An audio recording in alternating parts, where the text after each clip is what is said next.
What is going on, guys? Jack here, and welcome back to RB Barner. This is the start of season number 2. I am pumped. Hopefully you guys are too. Do drop a like on the video as always. And yeah, it's as I said, it's start of season 2. It's episode number 10. It's a new dawn. It's a new day. Our first season of European football. How exciting is that as a thought to think about? Our media prediction this year, you can see, is 7th. We have been busy in the transfer market. You can see here, last year we were predicted to finish 10th. Last year, of course, do go watch last episode, but last year we ended up finishing 5th. So I'm hoping we could build off that some more. That's the hoping and kind of thinking going on here. And well, we've been busy in the transfer market. We've made some changes. Off the pitch, we've got facilities being upgraded in the coming months. It's all very, very exciting. Anyway, let's talk about transfers, because I feel like when you go away for the summer, that's the exciting thing, isn't it? What are you going to do? And last year, we made a profit. You might remember this. We sold £27.5 million worth of players and only signed £12 million worth of players. So I was sat thinking, great, we're going to get given a big budget. And there was a little bit of a question mark around our budgets at the end of last season. They were finally settled on. We've spent £17 million, so our net spend as manager is about £1 million in 2 years. But our finances are really, really good right now. So the way that I've structured the finances here at Barner is we've copied Leipzig's sponsorship deal in terms of kit sponsorship. That's how Red Bull fund the team. And we also had some, as you can see here, TV money coming in. So we've got £85 million in the bank. Now, we will steadily make a loss during the season, much like we did last year, as you can see here. But we only got given £17 million to spend, and we've spent it. So I'm sat staring at this. If you play Football Manager, you know what I'm thinking. I'm sat thinking, the board better give us some more money to spend. I would love more money to spend, please, Mr. and Mrs. Red Bull. I don't think that's the name of our chairman, but Mr. and Mrs. Red Bull, more money, please, would be lovely. Anyway, let's have a look at the transfer business we have done so far. The transfer window is still open for 2 weeks. If the opportunity arises, I am going to beg the board for more money because I am a scrounge. But yes, we've been busy, and we'll start with the outs. As you can see, only £1.1 million recouped, and a lot of this was about getting overpaid players off the wages. One such player, Aspas. Last year he was out for a very, very long period of time, as you guys all know. When he was fit, he played. He didn't really impress. He was our second highest earner. We've shipped him off to Qatar, and he's broken his leg. So, yeah, I think that's pretty much his career done. We are paying, I think, £4,000 of his wages a week. Last year we were paying him £50,000 a week. So, although we've not sold him for a massive amount of kind of money in terms of initial fee, we're saving a lot of money in the long run. In fact, this season we'll save about £2.5 million just not having him on the wages. Anyway, another player we let go was Amat. I like Amat quite a lot. He was an okay backup, but when Mbemba joined us in January last season, he really didn't play at all. When he did play for us last year, he didn't really impress me too much. He was on £28,000 a week, which is just far too much money. So we've let him go to Osasuna, and yeah, it was more, again, about freeing up some wages. Our actual wage total this year has actually dropped a little from last season, despite offering a few new players contracts, just to give you an idea of where we're at. Sergio Alvarez is a bit of a club legend of Celta Vigo, but he wanted a new challenge, and despite being a fan favourite, I couldn't convince him to stay. So we've let him go for a pretty small fee. He wasn't on the largest wages, but what it does open up is an opportunity for Danny Martin to come in and be our new second choice keeper. And actually, at 22 years old, I quite like Danny Martin. He's a more modern, I guess, goalkeeper in a lot of ways. You know, very good, the ball at his feet, good pace, could be a bit of a sweeper keeper. He's 22. He looks very happy about being second choice this year. So I don't feel like we're going to feel too affected, I guess, by the Alvarez departure. This year, I have made Austria playable. Of course, you can add and remove leagues in Football Manager. I've added in Austria as playable because last year we negotiated a development with our affiliation with Red Bull Salzburg to be able to send players on loan. And as you can see, we have flexed those loan muscles. And these players are players who were squad players for us last year, or maybe B-team players who have a lot of potential, but simply put, I can't find room for them in the first team right now. If they can improve, if they play regular first team football and realise their potential, they could be good for us. And so we've loaned them out. So the first player we've got here is the Table. I have officially nicknamed Pongracic the Table just for simplicity. Former Salzburg man, he goes back on loan to them. We'll see how he gets on. Hopefully he can develop. He has potential to fulfill he is only 22, so there is still time for him. And it's a similar story with a few of these other players. Fran Beltran, very good player, Celta Vigo youngster. I like the look of this guy a lot, but I really can't find a way to give him regular first team football this year with our current squad. And so as a result, it just kind of made sense to ship him off to Austria. Similar story with Dom. He was on loan at Salzburg last year. He's gone back on loan to them this year. Regular first team football, I'm hoping, is going to prove very, very beneficial for him. And the last of the players leaving us, a player who you're probably less familiar with. It's Brian Gill here, who we had in the B team last year. And he really impressed me in the B team. And for a while, I thought maybe we could get him in the first team somehow. But I decided I want to, continue his development, continue to give him regular football. You can see he had a very, very good year last year. I'm hoping that his form's going to pick up a little bit in Austria, but regular first-team football, I think, can really benefit the 19-year-old here. Anyway, those are the outs. You'll notice we didn't sell any players for massive amounts of money, which was a little bit of a surprise. Florentino Luis did have an offer put in for him by Liverpool. He's not very happy that we've not let him go, but he was a player who I can't afford to let go, I don't think, at least not for the kind of money they were offering. He's got a release clause in his contract of £165 million. Not that a team's ever going to reach that, but Liverpool's offer was around 50 million. And whilst that's a crazy amount of money, and maybe I'll live to regret not taking it, I just feel like Luis here is a player we need to keep hold of. I feel like he can offer so much to our team this year and really be a difference maker. So, with us being in Europe this year, there is going to be a lot more strain on the first team. More rotation is going to be necessary. So the 3 players that we've brought in for the first team really offer depth. Now, of course, you already knew that Elena was joining us. We signed him last year in January. We paid, £3.8 million? I think that's a bargain. He's 22 years old. If we just compare him to Denis Suarez, you're going to get a pretty good idea for the kind of direct comparison between them. He's actually exceptional. He really is. I have looked to maybe sell Denis Suarez on, but teams just want him on loan, and that isn't really helpful for me. He's on £95,000 a week, and when you look at the difference between these players, is he really worth £70,000 a week more? I'm not entirely convinced, but actually, with the way that we are setting up this year, I do feel like Denis Suarez is going to be very, very important for us. And we'll talk more about that in a second, because this year, tactical changes are happening. Anyway, another signing we made from Benfica is Morato here. I think we've robbed them. Of course, we have a few former Benfica players in our team, players like Jedson Fernandez, Florentino Luis. And, Morato joins that ever-growing list of former Benfica players. He was signed from Sao Paulo for £5.25 million by them. We've now signed him for £4.2 million. He comes in really to be a third-choice centre-back, kind of third backup, I guess, for us, alongside a few others. If we just compare him to the table, this was kind of the transfer, I guess, that spurred me to loan out the table. But you can see the comparison of them here. I feel like when you consider that Morato is 3 years younger, you get a pretty good idea for just how good he is. He's only just turned 19 as well. So I'm very, very excited for what Morato can offer us. He's left-footed as well, which is very nice. Longer term, he could be a very good fit for the left centre-back position, because all our other centre-backs are right-footed. And yeah, £4.2 million. I think that is a blooming good deal. You can let me know your thoughts down below. Anyway, the last player we've signed for the first team is Jan Hurtado.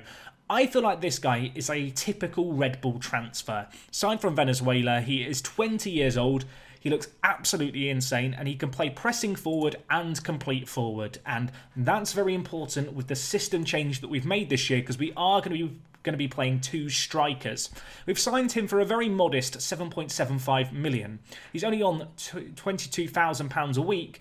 And just to give a little bit of, I guess, perspective on him, this is him compared to Santi Mina. Yeah, I think we've got a very, very good bargain here. He's only 20 years old as well, so unsurprisingly, I'm quite excited. The other player we've signed is Freitas here. He is a youngster that my scouts just threw up. I'm sure you've had it before. You go to your recommendations and there's just a random 16-year-old in there that you've never heard of, never seen.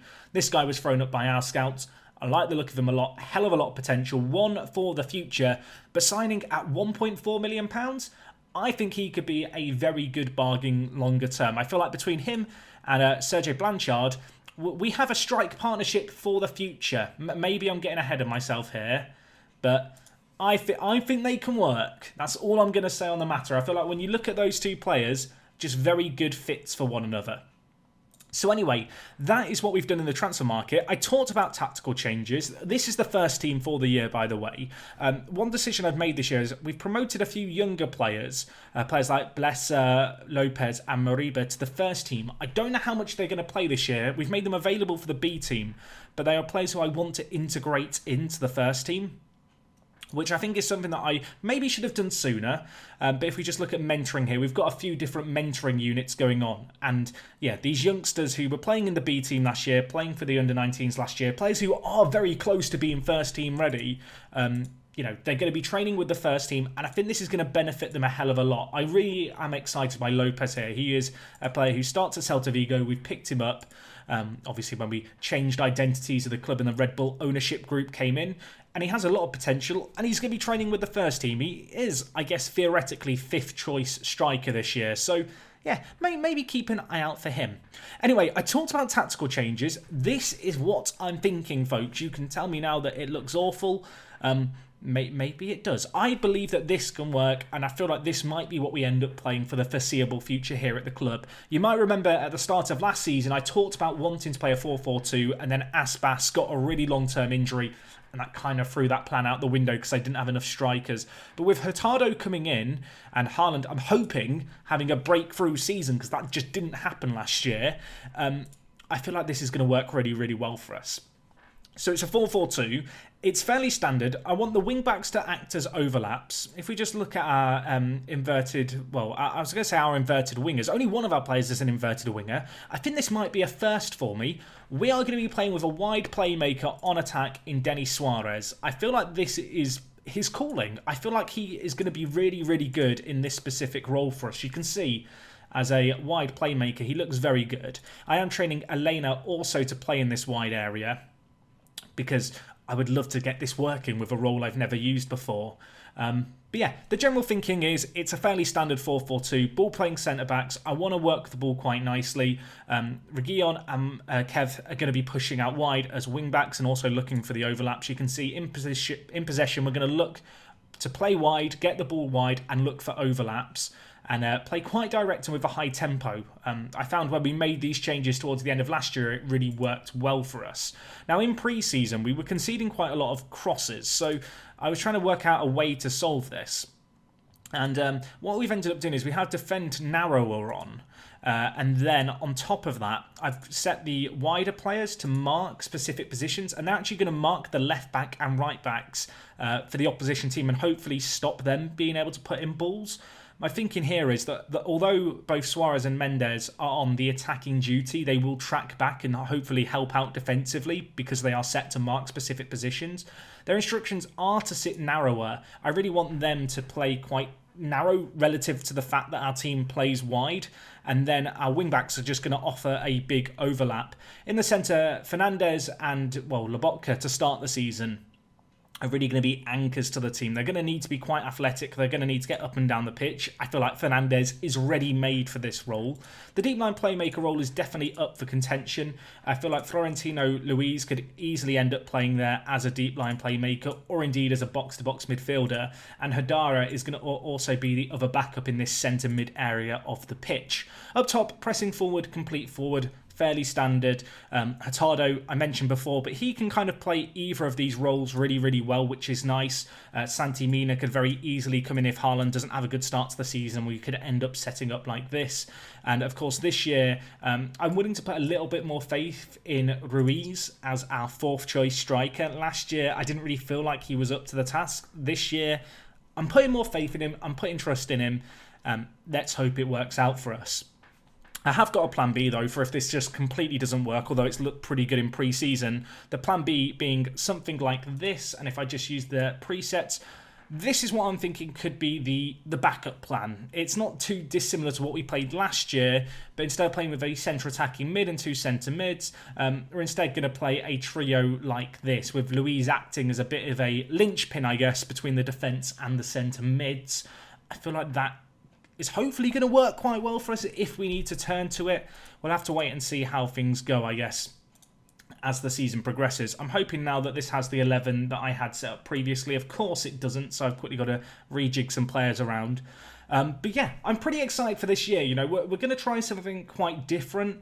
The general kind of thing here is wing-backs need to provide the width. I want to be very, very compact defensively. I want our two widest kind of midfielders to sit narrower, tuck in, and get further forward. You know, I want them to commit forward, but equally, they have got to be willing to track back. And that's going to be a bit of a test, I think, for Mendes and Suarez. They're two players who are absolutely terrific from a creative point of view.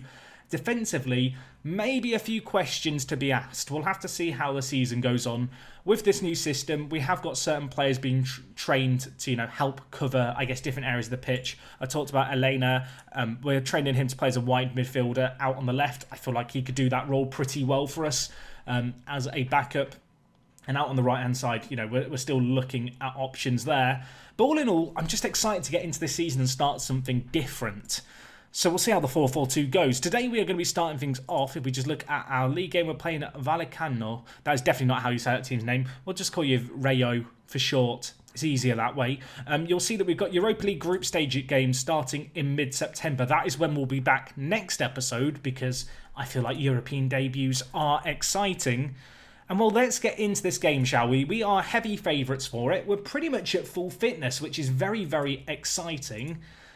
And, well, let's submit the team, shall we? I'm a lot more happy with our general squad depth this year.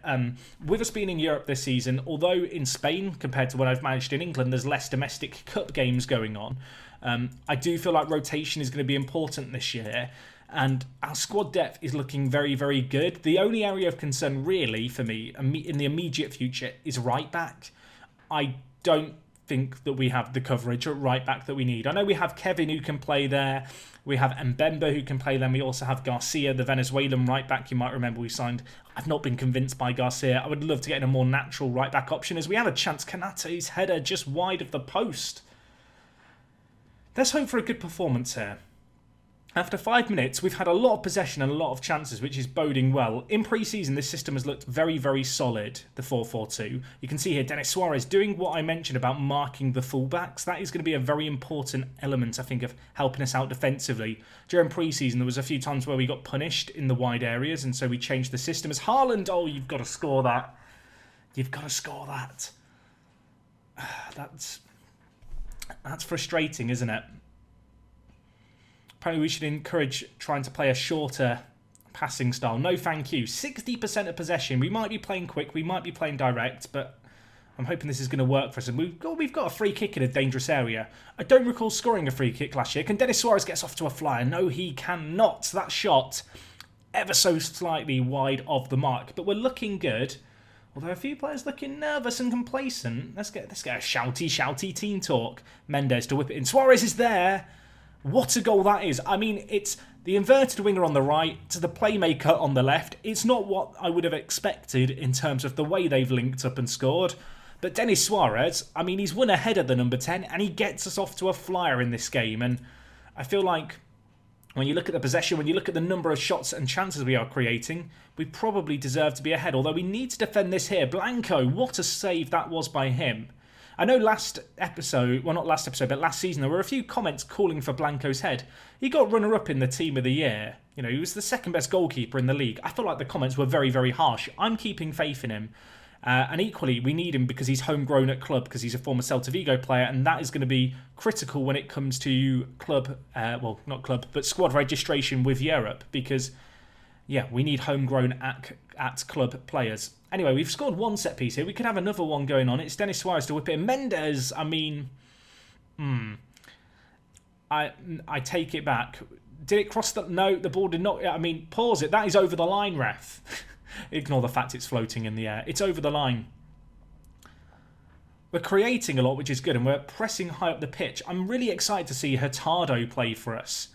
I feel like we've got a really big bargain in him at 7.75 million, but there's still going to be big pressure on him. You can see here that we're trying to stop them getting the ball in. They whip it across to Troppy. What a name that is. Rodriguez on the left now for Rayo. And we've missed a header there. They're through on goal. Blanco, can you save it? It hits the woodwork. It was offside anyway. Hold your horses, Jack. You don't need to panic just yet. Was it over the line? No. No, it wasn't. It was offside anyway. But If you were wondering, it didn't cross the line. I don't think we saw one of those last season. We've seen 2 of them this year, where it's a case of did the ball cross the line or didn't it? I mean, we're not completely dominating the game in terms of possession, but look at the shots compared to each team. We are, in that respect, miles on top in this game. Although we need to stop them there. And Blanco's made a terrific save. What a stop that is by him. Rayo, though, they've got a corner.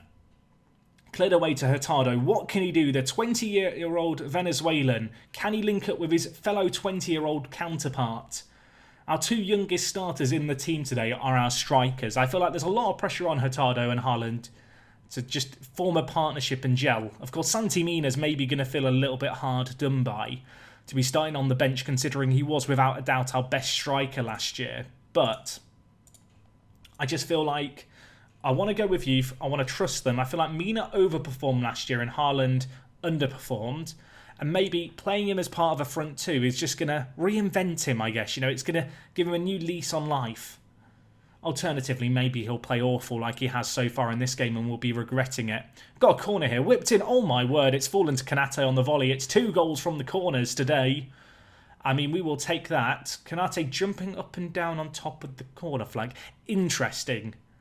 Not sure I would have had him down to score a goal today, but yeah, the ball half cleared. Kanate on the volley. That is a vicious effort by the young Frenchman. Slashes it down the middle. You might notice I'm going with Onguene again this year. I've been umming and ahhing about our centre-backs, and I know last year Mbemba came in and kind of was a bit of a maverick. Barged in, started, overhauling our defence with him coming in and Kev coming in. But I feel like Onguene has more potential, and if he realises it, he could be the better player. And in some ways this season, I'm willing to play the long game. You know, we got 5th last year. I would love to get 4th this year. Don't get me wrong. Champions League football is what my dream is this year. But realistically speaking, consistently qualifying for Europe and developing the young players we've got has got to be the immediate goal, I feel like, here at Barna. And it's kind of one of those long-term plays, I feel like, as far as I'm concerned.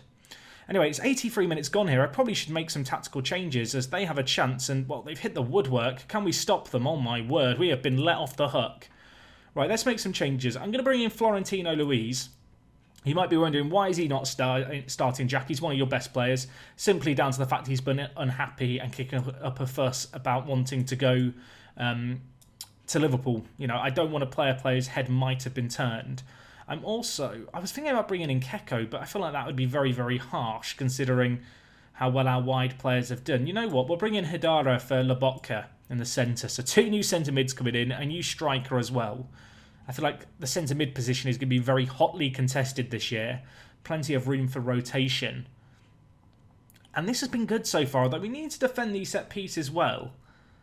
It's weird, you know, we're 2-0 up, we've played well, but they've created 4 half chances. We can't get too ahead of ourselves here. They've not, you know, we've not bullied them in this game. We've not dominated them. They've looked pretty, you know, difficult to break down, but ultimately it looks like we are going to get the 2-0 win here, unless there's going to be another late goal in our direction to make it free. Hurtado, what a run this is. Can he finish it? Oh, it was so good until the finish. We've had 27 shots in this game, which is way better than we were doing last year. 2-0 it finishes, which I feel like is a pretty good performance. I feel like Rayo didn't perform particularly well when it came to their finishing, but it's an ideal start for us. And Kanate picking up the Player of the Match award. He didn't improve as much as I was hoping last year. Maybe this is the year of Kanate. I guess that's what I'm going to be dreaming of, isn't it? You can see Tony Pulis apparently interested in Onguene. I don't like that. Yeah, you can go away. You can see here, we just compare Onguene and Mbemba. Onguene's better with the ball at his feet, which will definitely help with a ball-playing defender. But Mbemba's actually better with the ball at his feet as a ball-playing player. But Onguene is just a lot better defensively. It's difficult, you know. I feel like Mbemba's flair kind of makes things look a little bit, I guess, of a false reading. Because if you actually look at passing, you can see here there's only 1 point in it, but vision is in Onguene's favour. First touch, it's even. They're very, very comparable. I feel like I just prefer Onguene, and I feel like Mbemba's technicals are largely boosted by stuff like his dribbling and his crossing, which, to be honest, ain't that useful for a centre-back, in case you didn't know. I don't know. This is going to be an interesting year, because whilst I think I know my best 11. This won't be my best 11 at the end of the year. This might not even be the tactic we're playing at the end of the year, but it looked pretty good in its first ever outing. I'm hoping we can build off it. Obviously, familiarity, definitely a factor to consider. Lots of rotation going to be needed this year with a European campaign to contend with. I'm very excited for it though, guys. Let me know where you think we can finish this year. We've got some tricky games to start against the likes of Valencia and Villarreal. Next episode, as I said, it will be our European debut in the Europa League. Hopefully I see you guys for it. If you've enjoyed this video, as always, do drop a like on it. Let me know what you think of our summer transfer business. I'm still hoping there might be more to be done. The board might get a bit generous and give us some more money. I guess we'll find out next time, won't we? Guys, thank you for watching. I've rambled on long enough today. Hopefully I see you for the rest of Season 2 and beyond. And, well, it is me, Jack, and I'll talk to you guys in a bit. I'm out.